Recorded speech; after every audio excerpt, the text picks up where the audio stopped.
Welcome to SVG-TV News for Monday, August 10th, 2015. I am Jennifer Richardson with the details. Vincentians cannot proclaim Chatouillet their first national hero, nor can Vincentians seek reparations for the indigenous peoples without the total involvement of the Garifuna community both here and abroad. That's according to historian Dr. Adrian Fraser, while speaking on Sunday's Hits Talk program on the proposal by the New Democratic Party, the NDP, to grant honorary citizenship to Garifunas the world over. Dr. Fraser says the granting of honorary citizenship to Garifunas is the way to go. He explains that while the granting of full citizenship to Garifunas is not a wise choice at the moment, it is something that can be kept on the table for future purposes. What this all amounts to is a reconnection between people who were exiled in 1797 and those who remained in St. Vincent, and that this reconnection started a long time ago. But what we have now is really taking the process a bit further.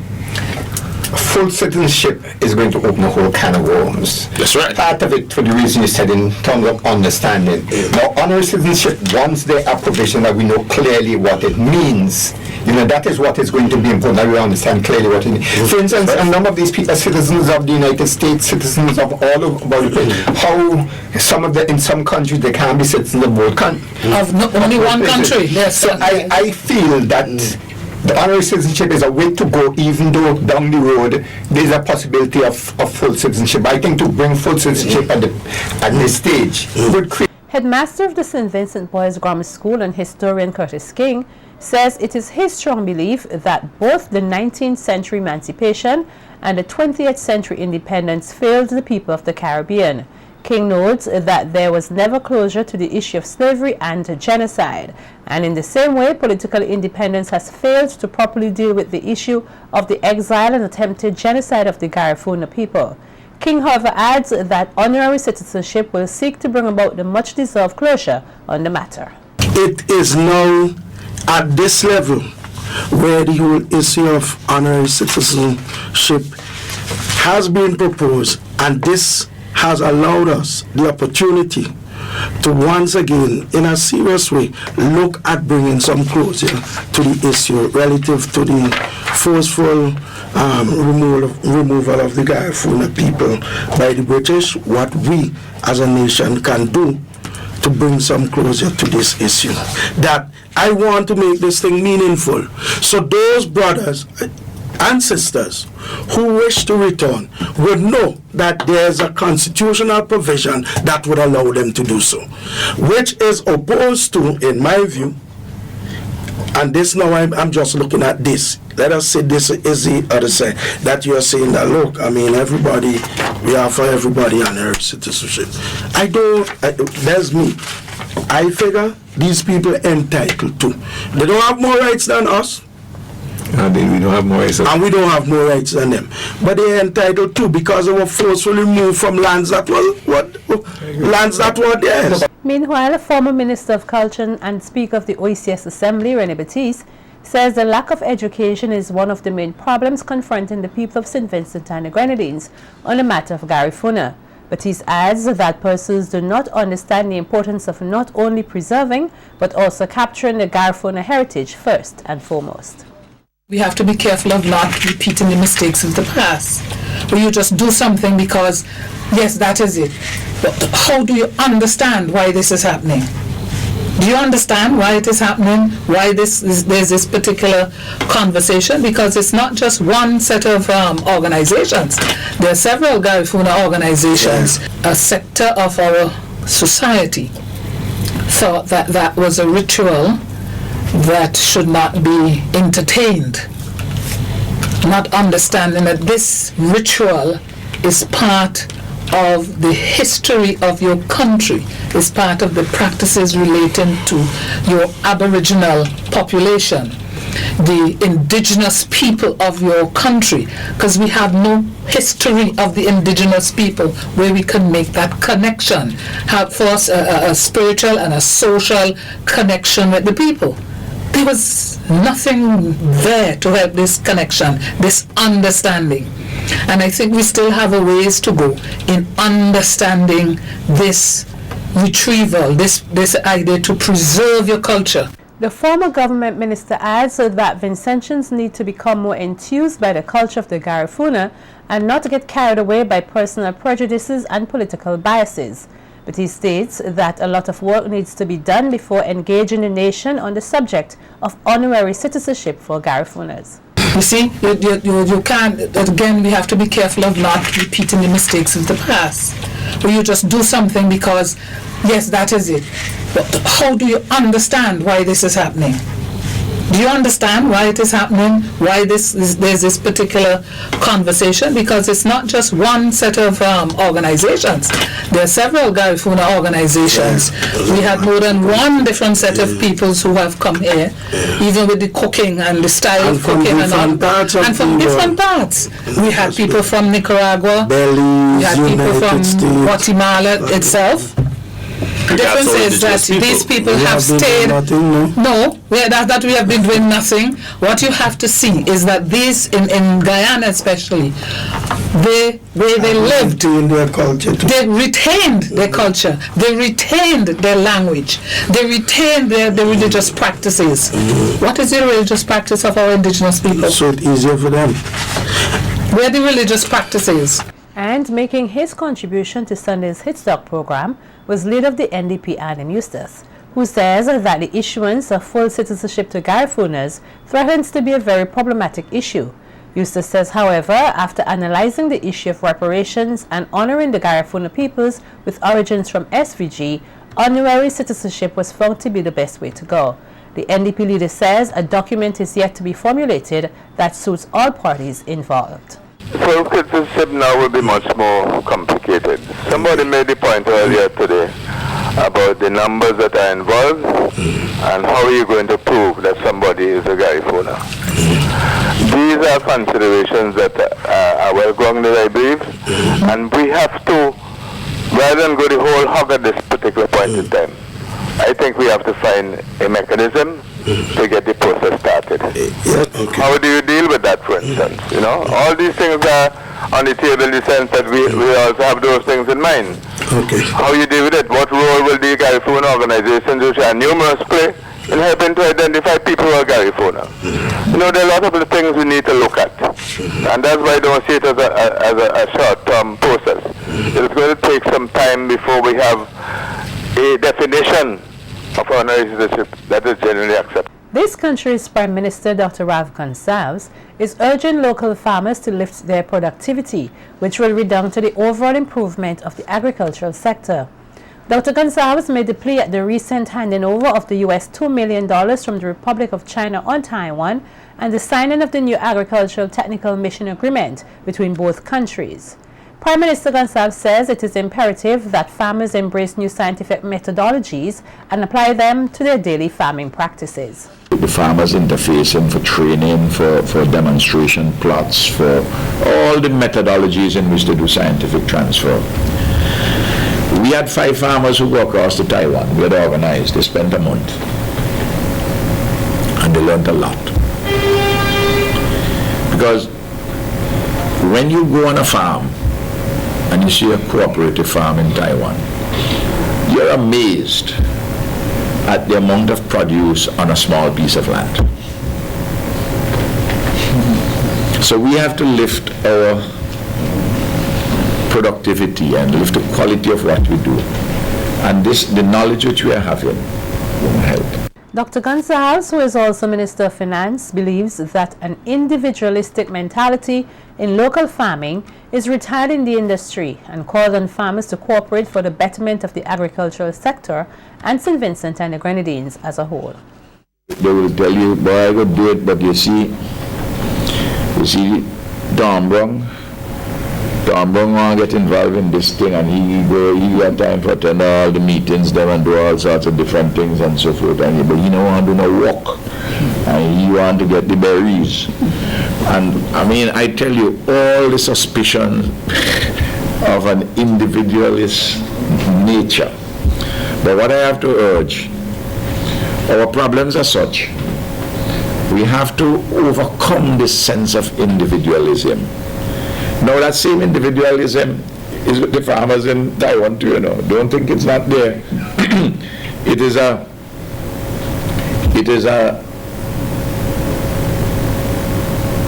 is not a problem only to St. Vincent and the Grenadines alone. All over the world, farmers have this sense of individualism and independence. But there are some things which we have to do together. Under the European Union's 10th EDF project, this country's health sector is receiving a boost and is undergoing modernization work of just over $4 million. The initiative, which was signed in 2011, began in 2014 and forms part of the government's initiative to train health professionals and upgrade health facilities across the country to fit international standards. Several government representatives and health administrators recently toured the sites under construction and were brought up to date on the progress of the projects, which are being executed by Hutchinson Construction Company Limited, HCCL. Health planner within the Ministry of Health, Wellness and the Environment, David Latchman, says the upgrades are absolutely necessary for the local health sector. He adds that the project has also resulted in the training of close to 40 nurses pursuing their Bachelor of Science degrees. Moreover, Latchman outlined some of the areas currently receiving refurbishment work. This agreement was signed in 2011, and we actually have a phase 2 of the agreement that was signed last year, I think in July. Phase 2 includes what? Phase 2 includes some of the polyclinic and some improvements to the neonatal intensive care units in Kingston Hospital as well. So the physical infrastructural components are some of the projects that we visited today. We include in that 4 doctors' quarters. We have the 2 polyclinics that we visited today, mental health, Milton Cato, and we also have a multi-staff facility in Union Island that we are currently working on. Additionally, Latchman emphasized the importance of meeting international safety standards in the health sector. One of the areas is in quality assurance, and this has to do with meeting international standards, and so for the persons who work in there and how they work and the sort of safety standards and so that we will have in the facility. So that is part of the training, right? And it is part of the hospital upgrade as well, trying to meet those standards and putting in place some of the quality assurance programs and so that are needed in the hospital itself. Meanwhile, Minister of National Reconciliation and Area Representative for the Central Leeward constituency, Maxwell Charles, while visiting the Buckermint Polyclinic, says he is pleased with the new facility and the progress of the work. Charles says the new clinic, along with the other to be constructed in the Mountwin area, will help to better serve not only residents but also occupants of the Buckermint Bay Resort. Very soon we'll be having another resort in the Mountwin area, and this polyclinic would be in close proximity to it. So it's a very good project, and we look forward to its opening. I must also commend the workers here. I think they're doing a very good job. The last time I was here, it wasn't this advanced, but here we are today, and they're doing very good after about 9-10 months.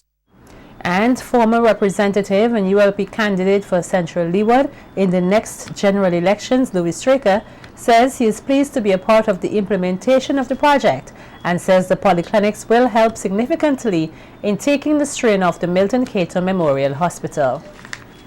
So, needed facility here that would cover parts of South Leeward, Central Leeward, and maybe even the southern part of North Leeward, the Spring Village area. I am very impressed with this building, and the people in Buckermint should be exceedingly grateful to this government for putting a project of this magnitude in this area. We look forward to its opening and to the employment that it would create here for so many people. And we trust that not only the employment but the service would be top class, so that we need not run to Kingston Hospital. We can get probably faster service, because this would be a community institution that would provide more or less many of the services that are offered in Kingston.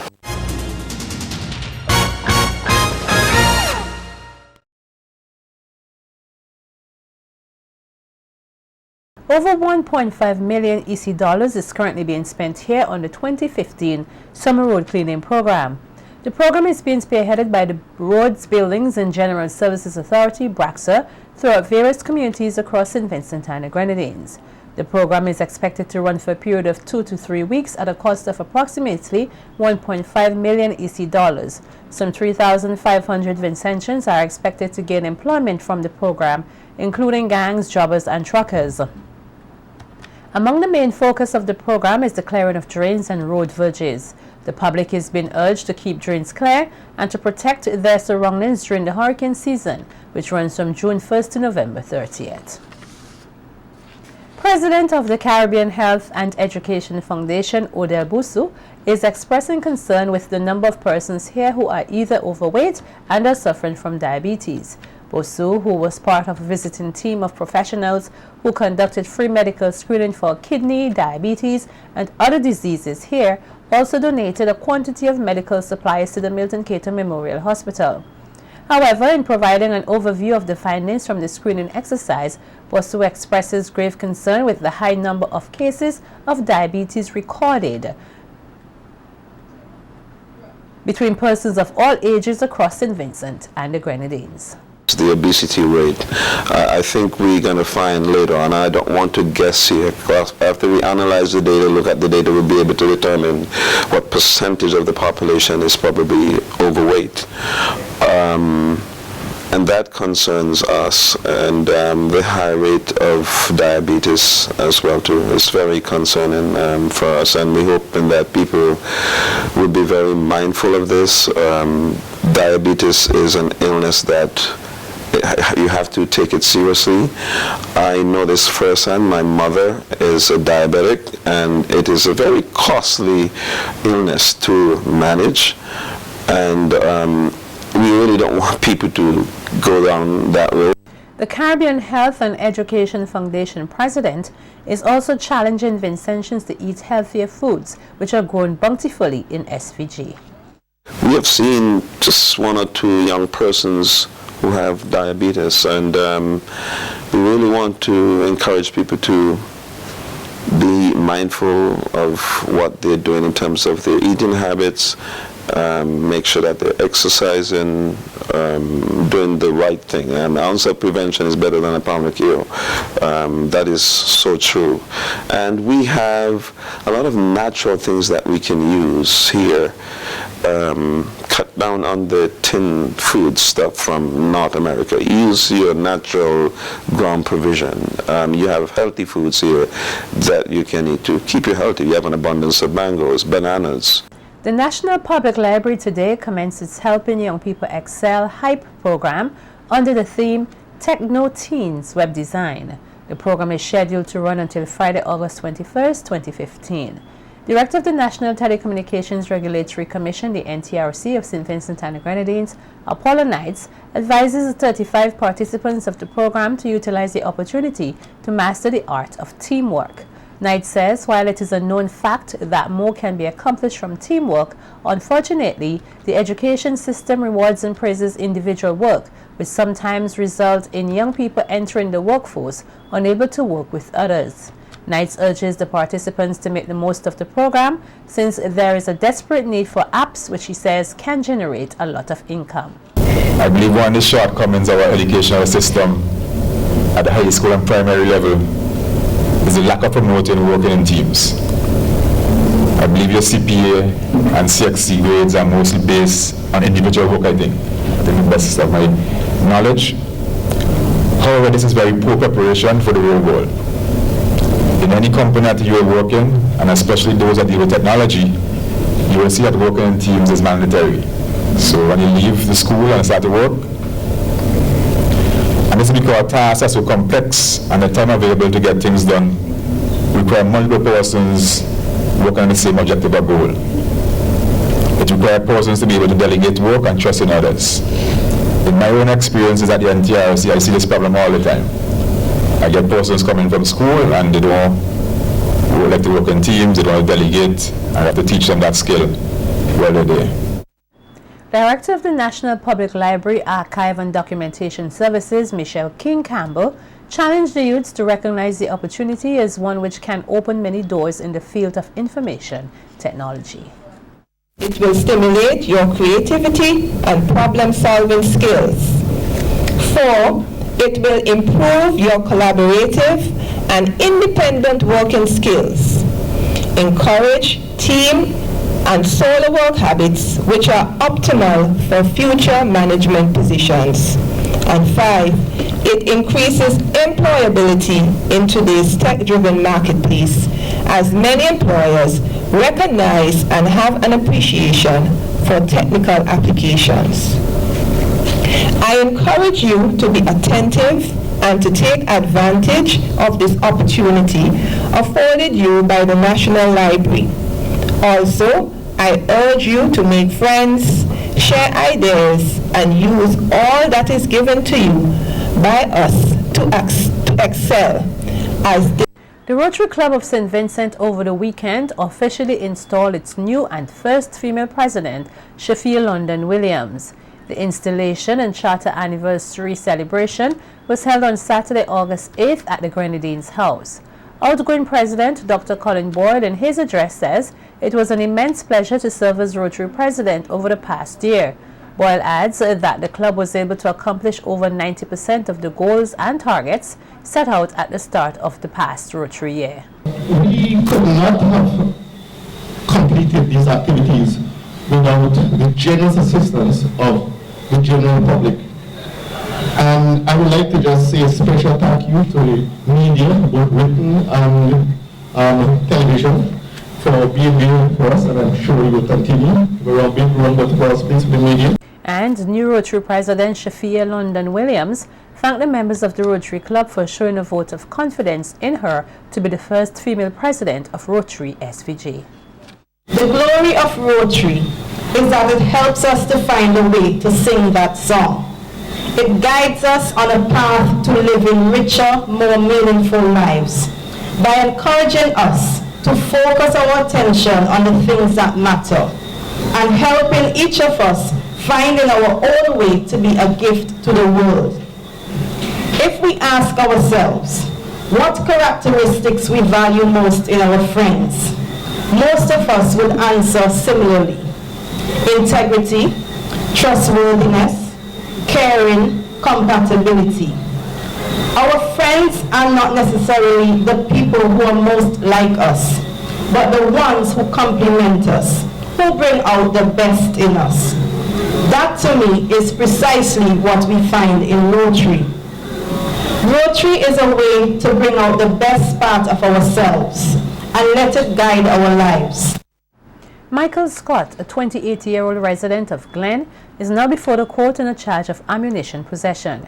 Reports are that on August 5, 2015, police went to Scott's home in Glen, and upon arrival a search was conducted, and 2 rounds of 9mm ammunition were discovered by the police, resulting in Scott's arrest. Scott was taken before Kingston Magistrate Court last Friday and maintained his innocence when the charge was put to him. Prosecutor Delpesh had no objection to his bail, which was allowed in the sum of $3,000 with one surety. The matter has been adjourned and transferred to the Serious Offences Court for September 1, 2015, when a date will be set for his trial by Chief Magistrate Rachel Brown Matthias.